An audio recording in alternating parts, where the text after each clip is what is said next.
하나님께서 오늘 우리에게 주신 말씀의 제목은 그러므로 라는 다리를 건너야 합니다 라는 제목으로 함께 말씀을 나누겠습니다. 본문 말씀 에베소서 4장 17절에서 24절 말씀 함께 봉독하겠습니다. 시작.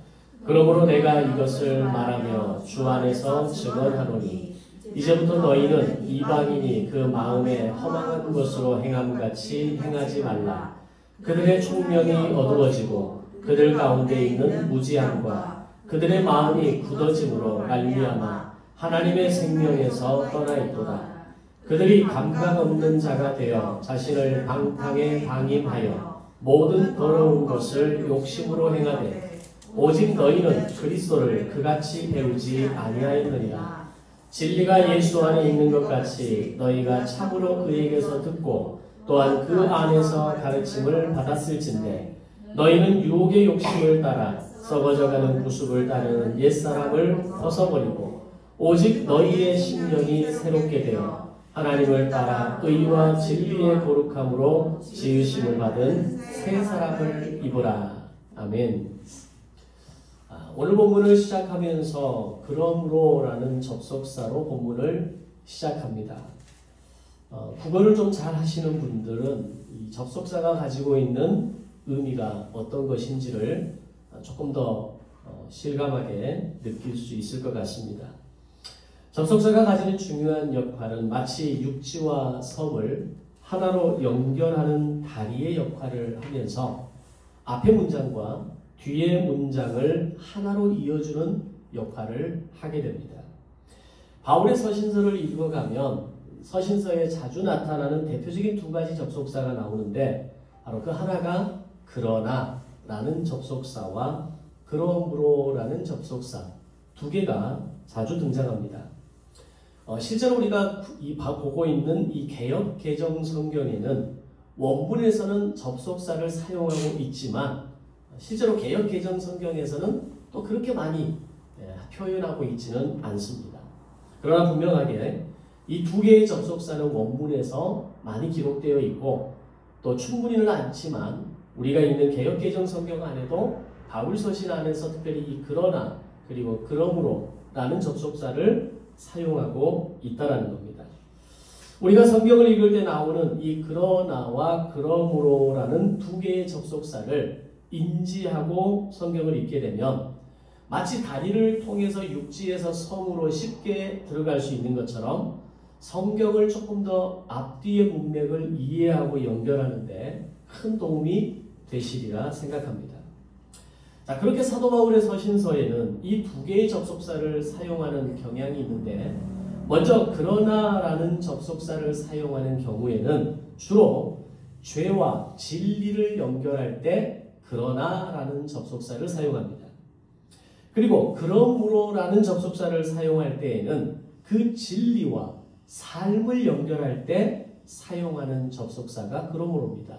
물론 이게 100% 모든 상황에서 그렇게 썼다라고 말하기는 어렵지만 보편적으로 그러나라는 접속사의 앞뒤에는 죄와 진리에 대해서 그러므로라는 접속사의 앞에는 진리와 그 뒤에는 삶에 대해서 다루고 있다라고 하는 겁니다. 예를 들어서 허물과 죄로 죽었다라고 말한 다음에 그러나 하나님께서 죄와 사망에서 너희를 구원하셨다라고 사용하고 있다라는 겁니다. 여기서 그러나는 죄로 인해 멸망당한 우리에게 진리의 신 예수 그리스도를 연결해주는 다리의 역할을 한다라는 겁니다. 그리고 또 하나의 접속사 그러므로라는 단어는 그런 은혜로 구원을 받은 우리가 이제는 구원받은 자답게 살아야 하지 않겠느냐라는 것을 설명할 때 진리와 거룩이라는 삶을 연결할 때 그러므로라는 접속사를 사용한다는 겁니다.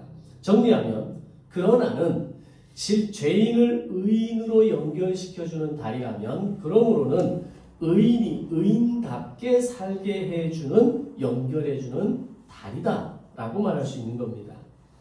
그러나가 진리를 만나는 다리라면 그러므로는 거룩을 만나는 다리다. 이렇게 간단하게 설명할 수도 있겠습니다. 따라서 여러분이 바울 서신을 읽을 때 이 그러나와 그러므로라는 두 접속사가 나오면 이후에는 복음에 대한 이야기가 나오겠구나. 아, 이 뒤에는 거룩에 대한 이야기, 삶에 대한 이야기가 나오겠구나 라고 생각하고 바울 서신을 읽으면 훨씬 성경을 재밌게 읽을 수 있는 방법이 되리라 생각합니다. 자, 그렇다면 배운 대로 적용하면 오늘 본문은 그러므로라는 접속사로 시작합니다. 그럼 그 뒤에 뭐가 나오겠습니까? 우리의 거룩한 삶에 대해서 말하겠구나 라고 우리는 생각해 볼 수 있는 겁니다. 이제 이 그러므로라는 다리를 한번 건너가 보겠습니다. 그러므로라는 다리를 건너자마자 바로 이어지는 말씀이 뭐라고 나옵니까? 이제부터 너희는 이방인이 그 마음에 허망한 것으로 행함같이 행하지 말라라는 말씀이 나옵니다. 바울이 말하는 이방인은 바로 예수 믿지 않는 사람들을 의미합니다. 너희는 이방인이 그 마음에 허망한 것으로 행함같이 행하지 말라. 이 말씀을 한마디로 쉽게 요약하면 너희는 예수 믿지 않는 사람처럼 살면 안 된다라는 이야기입니다. 이것이 바로 오늘 에베소서 4장에서 우리에게 전해주는 두 번째 미션입니다. 자, 그럼 첫 번째 미션이 뭔지 기억나십니까? 하나님이 하나 되게 하신 것을 힘써 지키라. 이게 첫 번째 미션이었죠. 그럼 두 번째 미션은 너희는 이방인처럼 예수를 안 믿는 사람처럼 살지 말아라 라고 하는 것이 이 에베소서 4장에서 이야기하는 두 번째 미션이라는 것을 알 수 있습니다. 구분하자면 첫 번째 미션이 해야 할 것에 대해서 이야기한다면 두 번째 미션은 하지 말아야 할 것에 대해서 말씀하고 있다는 겁니다. 우리가 반드시 해야 될 것은 하나 되게 하신 것을 힘써 지킨 겁니다. 그 하나 되게 하신 것이 뭡니까? 교회가 있죠.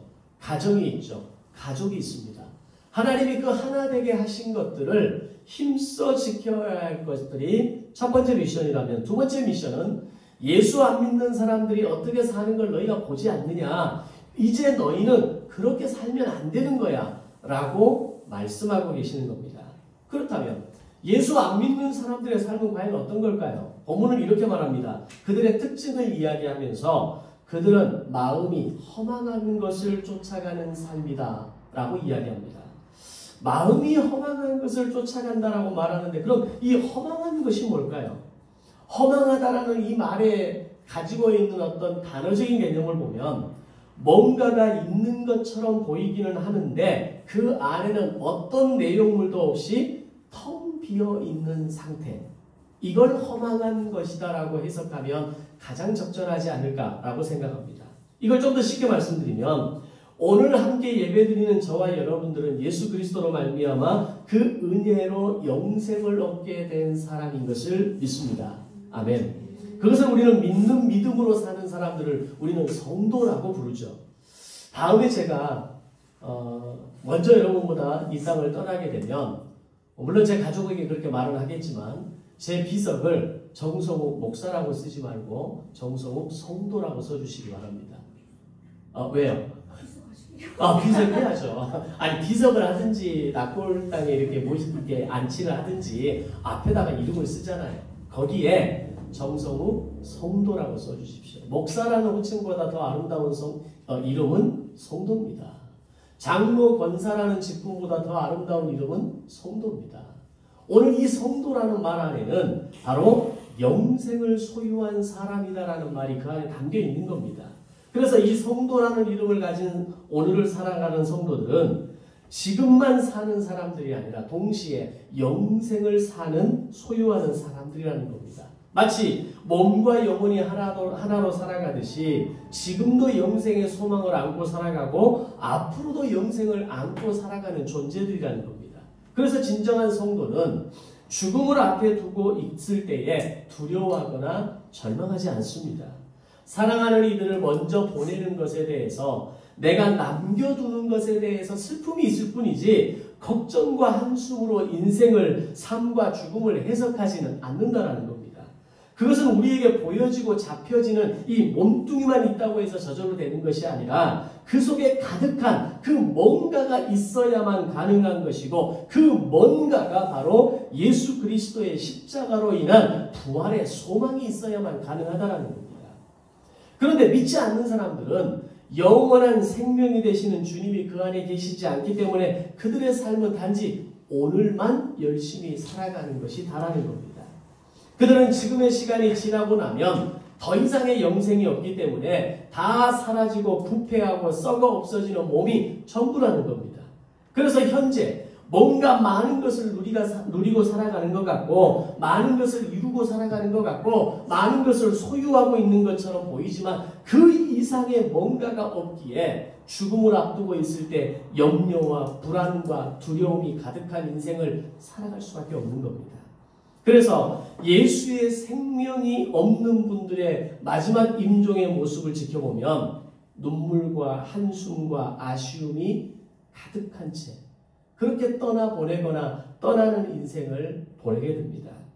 그런 분위기를 절실하게 느끼는 장소가 바로 장례식장이죠.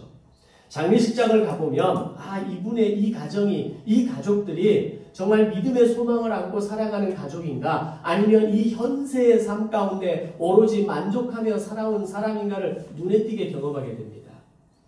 믿음의 삶을 잘 살아내고 죽음을 맞이한 분들의 장례식을 가보면 분명 슬픔은 있습니다. 근데 그 안에 소망이 보입니다. 빈자리에 대한 아쉬움은 있지만 은혜가 보입니다. 그게 믿는 사람들의 장례식장, 정말 믿음으로 잘 살아낸 사람들의 장례식장이 가지고 있는 특징이라는 겁니다. 저희 장인 되시는 고 박성근 장로님의 장례식에서 저희들이 장례식을 다 마치고 이제 조문도 거의 다 끝나고 모든 자녀 자손들이 장례식 그 마지막에 함께 찍은 사진이 있습니다. 아버님의 영정사진이 뒤에 있고 화환이 있는 단을 배경으로 찍은 사진인데 모두가 한 컷을 어떻게 찍었냐면 환하게 웃고 찍었습니다. 왜냐하면 그 아버지는 비록 육신으로는 우리와 함께 할 수 없지만 저 하늘 아버지의 품 안에서 우리를 바라보고 계시고 우리는 언젠가 그분을 다시 저 천국에서 만날 것에 대한 소망이 있기 때문에 여러 컷의 사진을 찍었지만 제일 마지막 사진 한 컷은 정말 환하게 웃으면서 아버지 거기서 만납시다. 오늘 그 하늘 천국에서 내가 다시 만날 것을 기대합니다. 그것이 우리에게 있는 소망이라는 겁니다. 허망한 인생은 그럴 수 없습니다. 허망한 인생은 오늘 나의 삶이 중요하고 내가 가지고 있는 게 중요하고 내 손에 쥐고 있는 게 중요하기 때문에 이것들이 당장 빠져나가는 것에 대해서 걷잡을 수 없는 슬픔과 미련이 밀려오게 되는 겁니다. 천국에 대한 소망이 있는 사람들만이 남길 수 있는 모습이고 하나님의 품에서 안식하고 계시는 그 아버지의 모습을 확신하기 때문에 가능한 겁니다. 그런데 예수의 생명이 없는 삶, 허망한 삶을 살았던 분들의 장례식을 가보면 이 땅에서 아무리 화려한 인생을 살았을지라도 눈물과 절망이 가득합니다. 곡소리만이 가득합니다. 심한 경우에는 남겨진 자들의 원망과 싸움이 가득한 것을 보게 됩니다. 그것은 진짜 허망한 인생을 보여주는 대표적인 모습입니다. 이유가 뭘까요? 아무리 많은 것을 가졌다 할지라도 다 사라지는 것만을 붙잡고 살았기 때문입니다. 마지막 하나 붙잡을 수 있는 유일한 것이 영생에 대한 소망인데 가장 중요한 이 영생에 대한 소망이 없기 때문에 결국 허망한 인생이 되는 겁니다. 제가 지금 믿지 않는 사람들을 비하하는 말이라고 생각하지 마십시오. 그들의 삶이 우리보다 못한다고 지금 말하는 게 아닙니다. 예수를 믿는 사람임에도 불구하고 이 허망한 인생을 사는 것처럼 보이는 사람들이 허다합니다. 단지 믿지 않는 사람들이 그렇다는 얘기가 아니라 믿는 사람임에도 불구하고 여전히 소유하고 여전히 누리고 여전히 가지기 위해서 애쓰는 인생을 살다가 유일하게 붙잡아야 될 영생에 대한 소망을 붙잡고 살지 못하는 인생도 많다라는 겁니다. 믿는 사람들이 그 정도라면 믿지 않는 사람들은 어떻겠습니까? 거의 비슷한 인생을 살아가는 겁니다. 이렇게 이야기하는 분들이 있을 수 있습니다. 아니 목사님, 그래도 예수 안 믿는 사람들 가운데에도 정말 아름답고 매력적이고 참 괜찮은 삶을 사는 사람들도 있습니다. 저도 그런 사람들이 좀 부럽고 저도 그렇게 좀 살고 싶습니다. 라는 말씀을 하십니다. 물론 그럴 수 있습니다. 저도 때로는 부럽게 느껴질 때가 있습니다. 그런데 아무리 매력적이고 아무리 아름답고 아무리 괜찮은 삶을 살았다 할지라도 영원한 생명이 없다면, 영원한 생명에 대한 소망과 확신이 없다면 그분들의 그 아름다움과 그 매력마저도 수증기처럼 한순간에 사라질 수밖에 없다는 겁니다. 우리의 인생은 얼마나 아름답게 살아가느냐, 얼마나 멋지게 살아가느냐, 얼마나 매력적으로 살아가느냐가 이 땅에 우리의 소망이 아니라 내 안에 영원한 생명을 품고 영원한 생명을 가진 자로서 성도라는 그 이름에 합당한 삶의 모습으로 살아냈느냐, 가장 중요한 우리의 삶의 목표라는 것을 알아야 하는 겁니다. 영원한 생명이 없다면, 단지 지금만 있는 인생이라면 인생에 아무리 화려한 꽃을 피웠다 할지라도 열매가 없는 꽃에 불과하다는 겁니다. 아무리 많은 부와 지식과 인기와 그 밖에 아무리 좋은 모든 것으로 채웠다 할지라도 결국 인간은 만족할 수 없는 존재이기 때문입니다. 그런 인생이 마지막 남기는 단어가 바로 허망이라는 단어입니다. 주위를 한번 가만히 둘러보십시오. 인생의 허망함을 이야기하고 허망한 인생처럼 살아가는 사람들이 얼마나 많은지 모릅니다. 단지 오늘을 즐기고 단지 오늘을 만족하고 단지 오늘 나의 삶의 그 어떤 기대를 채워가는 것이 전부인 것처럼 그렇게 살아가는 인생이 허다하다는 겁니다. 그렇다면 영생을 알지 못하고 오늘만 알고 살아가는 이방인 또는 이방인 같은 그리스도인들이 허망해질 수밖에 없는 이유가 뭡니까? 오늘 보면 18절, 19절을 보면 인생이 허망해지는 이유에 대해서 4가지를 말씀합니다. 인생이 허망해지는 이유 첫 번째는 총명이 어두워졌기 때문이라는 겁니다. 총명이 어두워졌다는 말은 총명이 가리워졌다는 말입니다. 우리가 기독교 신앙을 이야기할 때 단지 교회를 잘 나오는 것을 신앙생활 잘하고 있다라고 착각하면 절대로 안 됩니다.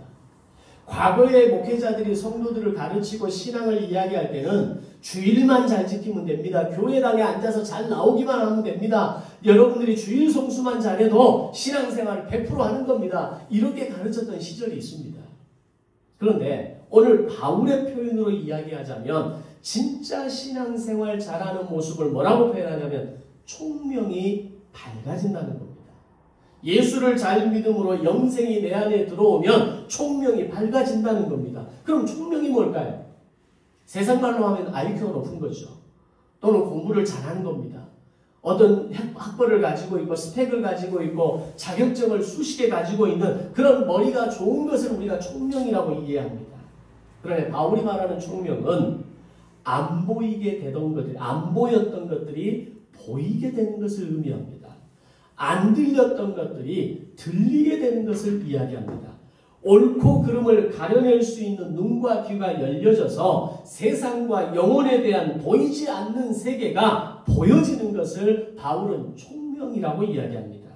사람을 볼 때 예전에는 보이지 않았던 것들이 보이기 시작하고 말씀을 들을 때 예전에는 들리지 않았던 것들이 들리기 시작하는 시점이 있습니다. 바로 그때가 언제냐? 총명이 밝아지는 시기입니다.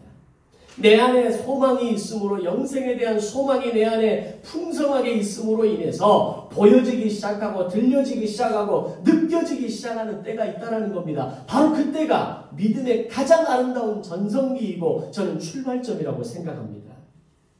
이 원리를 깨닫고 한국교회를 보면 정말 마음이 아픕니다.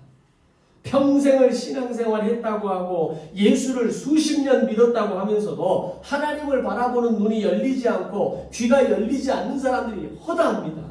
참과 거짓을 분별하지 못해서 신천지나 JMS 같은 사이비를 따라가거나 정과군이나 소년보 같은 극우주의자들을 추종하면서 따라가고 심지어는 윤석열이를 열광하는 사람들이 상당수가 교인이라는 겁니다. 만약에 그들이 볼 수 있는 것을 보는 눈이 있고 들을 수 있는 눈을 들을 수 있는 것을 들을 수 있는 귀가 있고 느낄 수 있는 가슴이 있다면 절대로 그럴 수 없습니다. 탄핵 인용이 발표되는 그 시간에 하나님의 함께하심을 하나님이 역사하셨구나, 하나님이 섭리하시구나라는 것을 생각하고 기뻐해야 될 사람들이 오히려 땅을 치고 통곡하는 모습이 한국교회의 현실입니다. 이유가 뭘까요? 총명이 어두워졌기 때문입니다. 허망한 것으로 가득하이고 번영주의와 성공주의의 신앙으로 가득한 한국교회가 오늘 그런 모습 가운데 분별력을 잃어버린 겁니다. 무엇이 참인지 무엇이 거짓인지 분별할 수 있는 힘을 잃어버린 겁니다. 이런 기이한 현상이 일어나는 이유는 딱 하나로밖에 설명할 수밖에 없습니다. 총명이 어두워졌기 때문입니다. 오히려 지금은 예수 믿는 사람과 믿지 않는 사람이 구분이 안 됩니다. 더 심각한 것은 믿지 않는 사람들이 정상인으로 보여지지 않을 때가 있다는 겁니다. 믿는 사람들이 정상인으로 보여지지 않을 때가 있다는 겁니다. 오히려 믿는 사람들 가운데 허망한 삶으로 보여지는 사람들이 있다는 겁니다. 이것이 오늘날 한국교회가 당연한 현실이고 아픔입니다.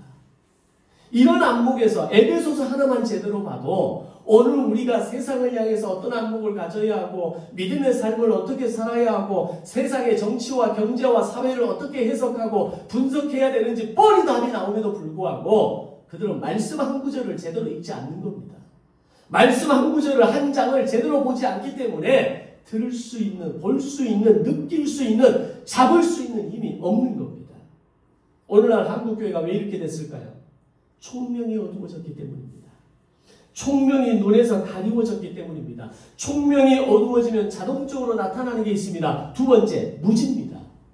바울은 그들 가운데 있는 무지함이라고 표현합니다. 성경이 말하는 무지는 무식한 걸 말하는 게 아닙니다. 많이 배우지 못한 걸 말하는 게 아닙니다. 세상 말로 가방 짧은 걸 이야기하는 게 아닙니다. 참과 거짓, 옳고 그름을 구분하지 못하는 것이 무지입니다. 한국교회는 총명이 어두워짐으로 인해 무지의 단계까지 이르렀습니다. 예전에는 이사를 하거나 학업으로 인해서 좀 더 큰 도시로 유학을 갈 때 현재 섬기는 교회를 더 이상 나오기가 어렵게 되었을 때 보통 목회자들이 이렇게 얘기했습니다. 집 가까운 교회로 가면 된다고. 그리고 교단 마크 몇 개 보여주면서 이런 마크를 교회 입구에 가지고 있는 교회는 괜찮은 교회다. 그 교회로 가면 그래도 어떤 이단을 만나거나 그러지는 않을 거다라고 이야기했습니다. 근데 이제는 가까운 교회, 아무 교회나 가면 큰일 납니다. 제가 저희 딸들을 보면서 많은 고민이 있습니다. 지금 온라인으로 들어와서 예배하게 하지만 저런 모습이 익숙하게 될까봐 많은 걱정과 고민이 있어요. 그럼에도 불구하고 제가 교회를 가까운 데 가서 예배해도 된다는 말을 안 합니다. 어느 정도 저 친구들의 삶이 자리가 정해지면 그때 제가 정말 적극적으로 알아보려고 해요.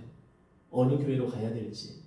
가까운 교회 중에서도 조금 거리가 있다 할지라도 정말 생명력 있고 정말 총명이 깨어있고 정말 시대를 볼 수 있는 예언자적이고 선구자적이고 제사장적인 삶의 목표를 그런 어떤 목회가를 가지고 있는 목회자와 교회가 있는 곳으로 안내하고 싶은 마음이 있는 겁니다. 지금은 아무 교회나 가면 안 됩니다. 그만큼 이 시대는 허망한 것으로 가득한 교회가 되어버렸습니다. 왜곡된 신앙에 대한 이해와 자세를 가르치는 교회가 너무 많습니다.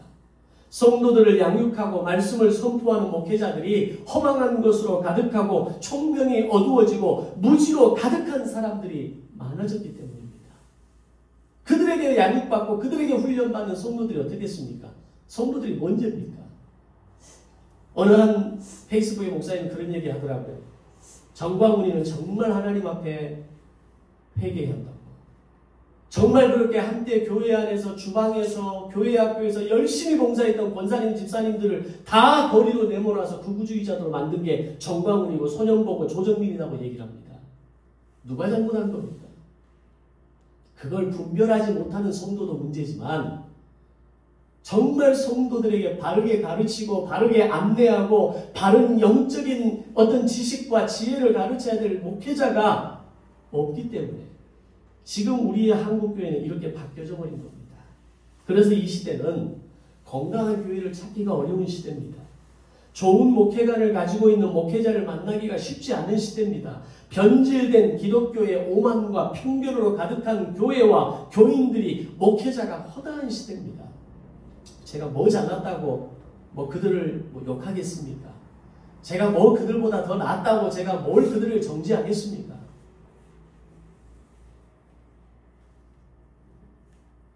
이 시대가 그만큼 괴롭고 아프고 하나님 보시기에 가슴 아픈 이 시대의 현실의 아픔을 갖고 있는 오늘 우리의 현 주소라는 겁니다.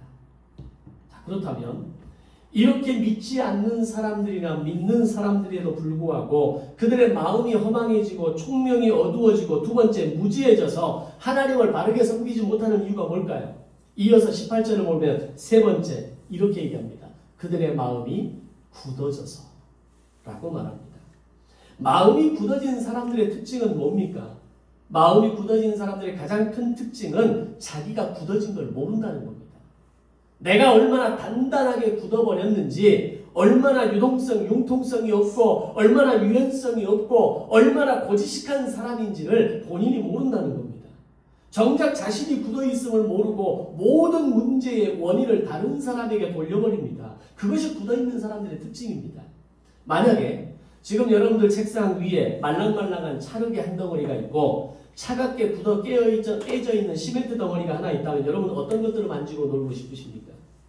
말랑말랑한 찰흙, 진흙, 이 찰진 진흙을 만지며 놀고 싶은 게 당연한 것 아닙니까? 누가 딱딱하고 차갑게 굳은 그 돌덩어리, 깨진 그 돌덩어리를 만지고 싶겠습니까? 밀가루나 부드러운 흙으로 만들어진 덩어리는 가지고 놀기도 쉽고 맛있는 것들을 만들어 먹을 수는 있지만 시멘트 덩어리로 할 수 있는 것은 아무것도 없습니다. 심지어 딱딱한 돌덩어리나 시멘트를 만지다가 금방 다칩니다. 마음이 굳어버린 사람도 마찬가지입니다. 마음이 굳어버린 사람들 곁에는 사람들이 가까이 가지 않습니다. 왜냐하면 그 마음이 단단하게 굳어버린 사람에게 가까이 가면 내가 다치고 베이고 상처받는다는 걸 알기 때문입니다. 굳어있는 사람과 말랑말랑한 사람이 누구인지를 볼 수 있는 가장 좋은 예가 어린아이들이 어떤 사람에게 가는가를 보면 금방 압니다.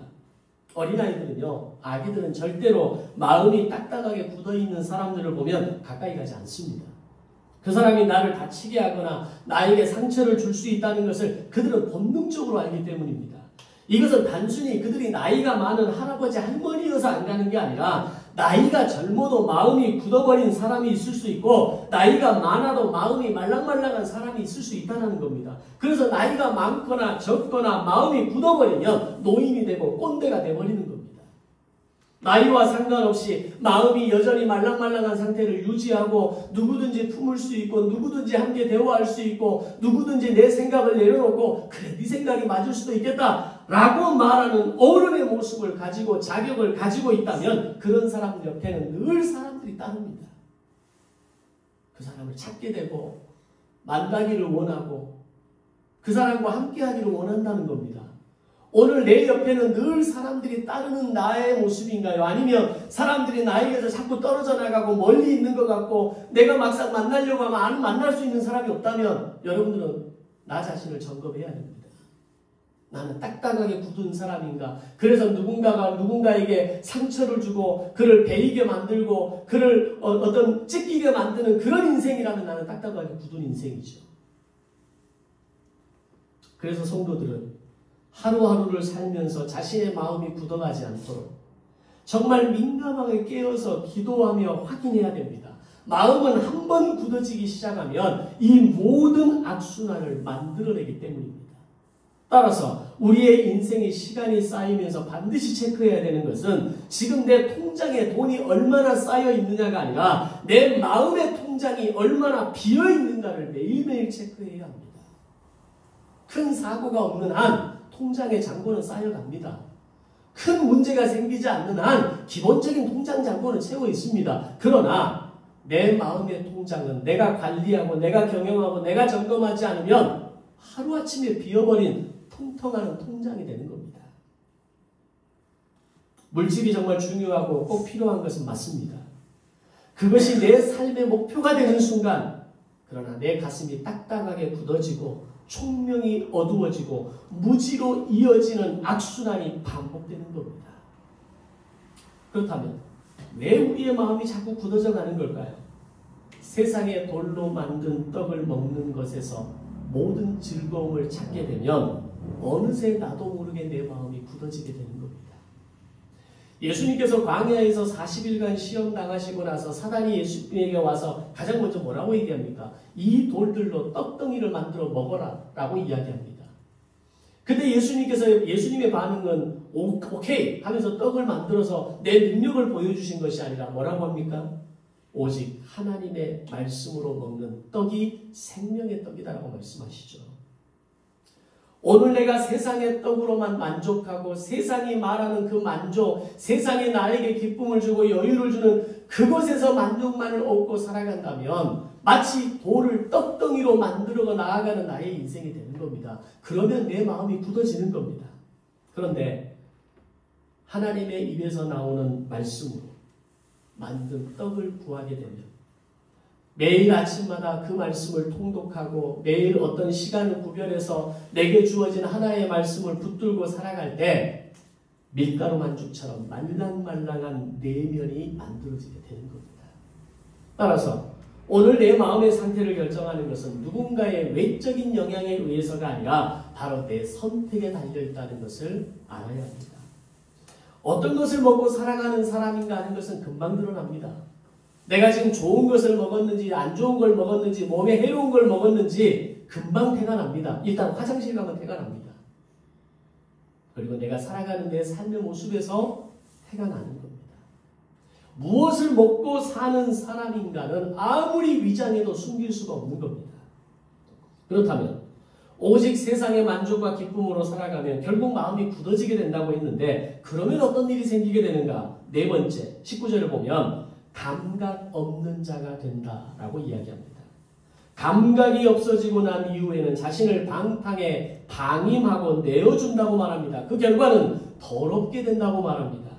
굳어지면 감각이 없는 자가 되고 감각이 없는 자가 되면 방탕에 자기를 내어주게 되고 결국 더럽혀지게 된다는 겁니다. 여러분 감각 없는 자가 되었다는 말이 무슨 말일까요? 부끄러움을 모르는 자가 되었다는 이야기입니다.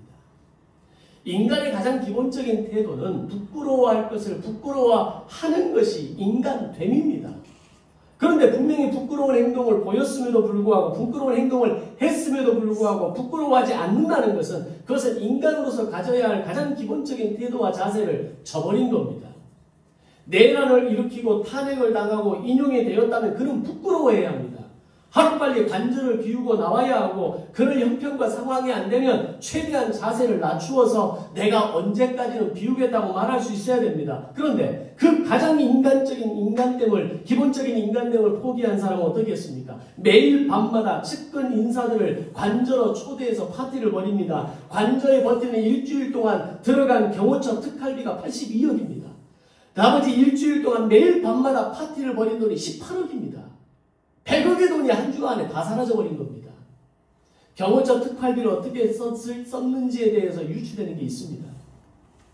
그것도 모자라서 가장 교통이 혼잡한 오후 5시 서울시의 모든 교통 그 주요 사저로 가는 그 주요 골목을 통제하고 자신을 주목하게 만들고 카메라 앞에서는 부끄러움이나 사과의 자세보다는 자유연대 대학생 몇 명을 앞에 의도적으로 세워서 마치 대학생들이 그들을 열광하는 것처럼 만들어내는 것, 이건 부끄러움을 모르는 한 인간의 추락함이 어디까지 갈 수 있는가를 보여주는 겁니다.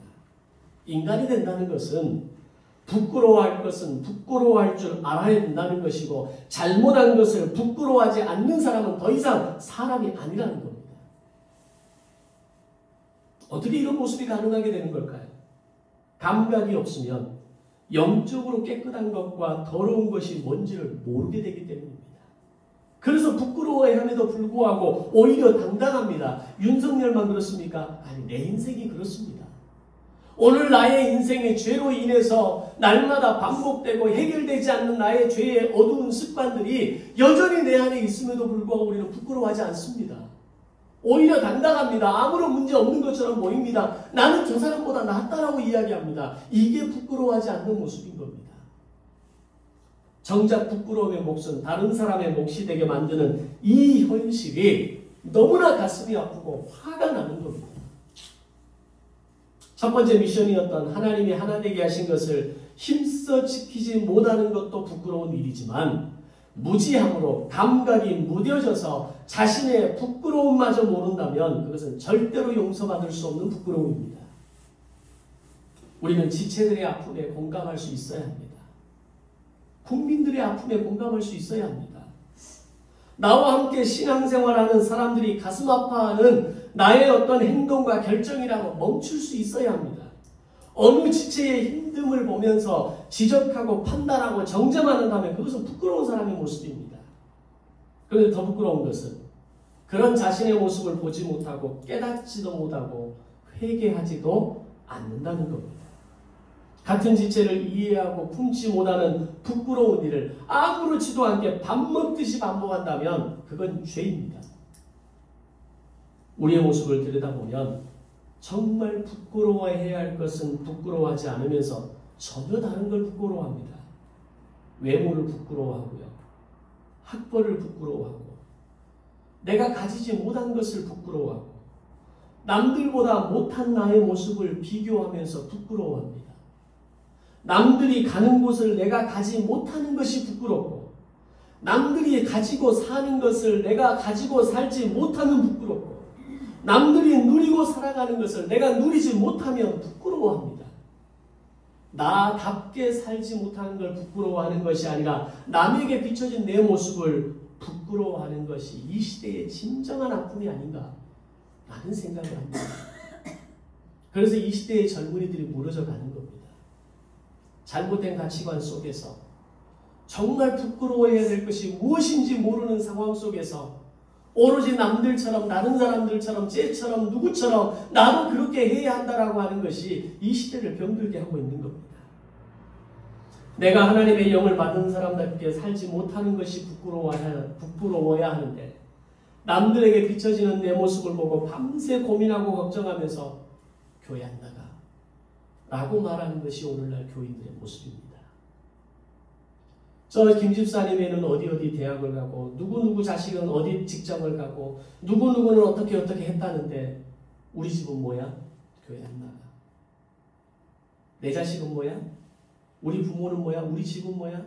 교회 안 나가. 이게 오늘날 교인들의 오늘 이 한국교회 교인들이라고 하는 우리들의 민낯이고 수준인 겁니다. 이렇게 살아가는 사람들을 향해 본문 22절 이하의 말씀을 보면 이 모든 것이 바로 옛사람의 행동 양식이라고 말씀합니다. 따라서 그러나라는 다리를 건너 예수 그리스도가 나의 죄를 용서하시고 나를 구원하셨다는 진리를 깨달은 사람이라면 이제는 그러므로라는 다리를 건너서 옛사람의 구습을 벗어버리고 심령을 새롭게 함으로 의와 진리로 거룩함을 지으심을 받은 새 사람을 입어야 한다는 겁니다. 이것이 바로 그러므로라는 다리를 마침내 건넜을 때 보여지는 건강한 믿음을 가진 사람들의 모습이 되는 겁니다. 바울은 그러므로라는 이 다리 저 건너편에 있는 믿음의 사람들이 갖추어야 할 삶의 모습에 대해서 오늘 본문을 통해 말씀해 주고 싶었던 겁니다. 너희들의 현실을 봐야 된다. 너희들의 현주소가 지금 어떤 상태인지 혹 총명이 어두워지고 감각이 무뎌지고 무지함으로 인해서 더럽게 되어지는 인생은 아니니 돌아보라는 겁니다. 이제는 그러므로라는 다리를 건너서 옛사람을 벗어버리고 거룩함으로 지으심을 받은 새 사람을 입어야 하는 것이 너희가 가져야 할 모습이야. 이 얘기를 바울은 하고 싶었던 겁니다.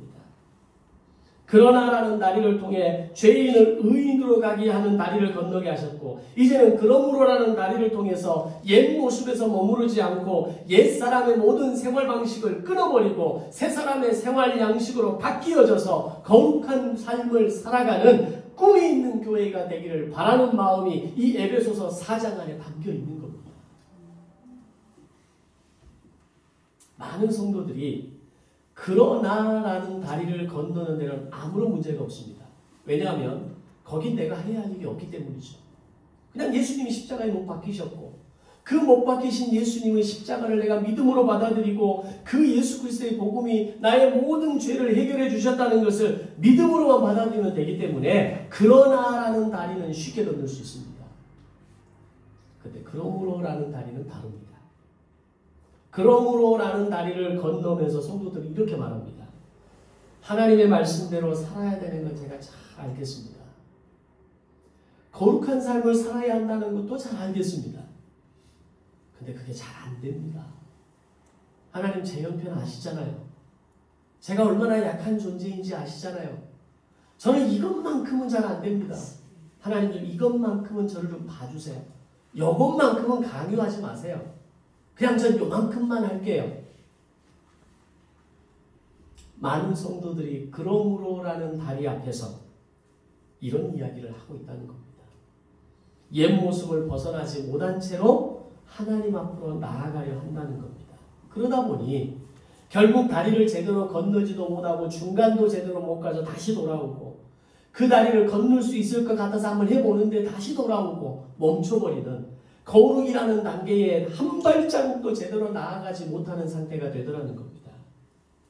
그러나는 복음이 환히 드러나면서 건널 수 있는 다리라면 그러므로는 나를 부인해야만 건널 수 있는 다리입니다.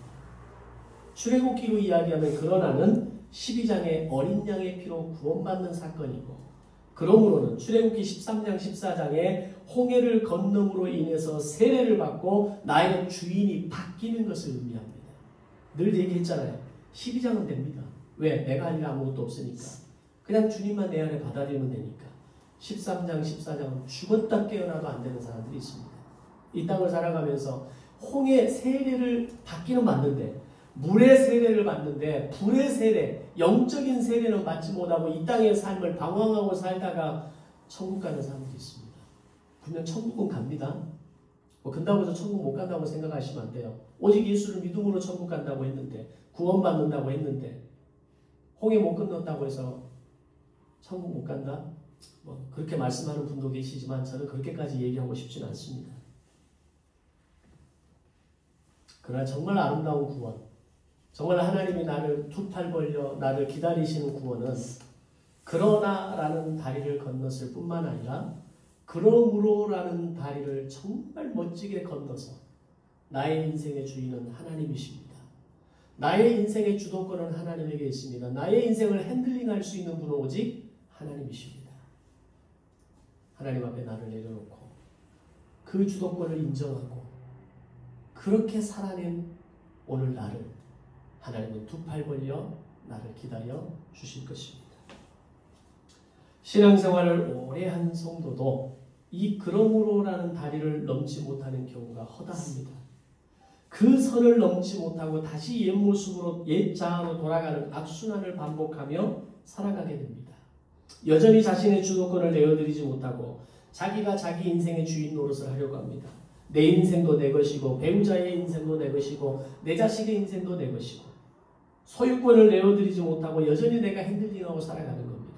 그렇게 하면 결국 자신의 인생이 피곤해지는 겁니다. 사랑하는 성도 여러분, 그런 나의 다리를 잘 건너오셨습니까? 그것이 바로 이 사순절 기간을 통한 또 특별히 이번 한 주간의 고난 주간을 통해 예수님이 지신 그 십자가의 사건을 통해 완성된 다리입니다. 자, 그렇다면 이제는 그러므로의 다리를 건너야 합니다. 성경은 우리에게 계속해서 이 두 개의 다리를 건너야 한다고 말씀합니다. 건너면 영원한 생명으로 삽니다. 건너면 풍성하고 부유한 생명으로 사는 비밀을 알게 됩니다. 오늘은 종료주일입니다. 한 주간을 고난 주간으로 보내게 됩니다. 그러나의 다리를 내가 잘 건넜는지 점검해 보시고 그러므로의 다리를 마침내 건너시는 고난 주간이 되시기를 그리고 부활주일을 맞이하시기를 주님의 이름으로 축원합니다.